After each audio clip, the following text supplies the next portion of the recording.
All right, the aforementioned Pete Hegseth, co-host of Fox and Friends Weekend, is here. Now, Pete, I think that some of these bunkers are bigger than the houses that you and I grew up in, but you've got a bunker, and that it doesn't surprise me to hear that. What kind of bunker are you building out there?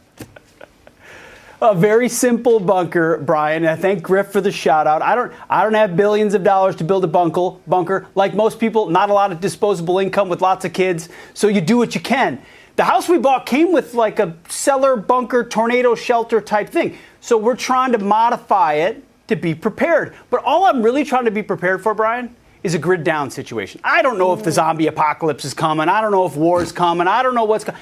All I know is that when the power goes out, whether you're in Tennessee or New York City, life changes. Within 48 hours, the whole world's different. Within 96 hours, we can't even predict what the world would look like, what our society would look like. So where are you going to get food? Where are you going to get water? Where are you going to get power? How are you going to get it off the island of Manhattan if you want to get off? Or how are you going to go get to your family and friends? Do you have gasoline? Like, to me, it's more just a mindset of having the essentials for 5, 6, 7 days. And then if the grid's really down, well, then maybe only the billionaires survive at that point. It's funny, growing up, my grandparents had a bomb shelter, and it was really fun to play in it. I never knew that it would be like a serious thing that we'd actually be talking about, Pete. On that note, I want to stick with this theme, but it was interesting that the CEO of that company said that they're seeing a little bit of an uptick as well in areas like Los Angeles, right, where it's a lot of crime that's increasing and people are focusing on security.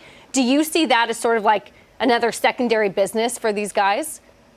Big time. Well, that's a huge secondary business, the idea of safe rooms where you can go should you be. I mean, think about places where the rule of law barely exists. The police forces have been thinned out. The 911 reaction time is minutes, tens of minutes when it used to be a minute or two. What are you going to do if there's a home intruder?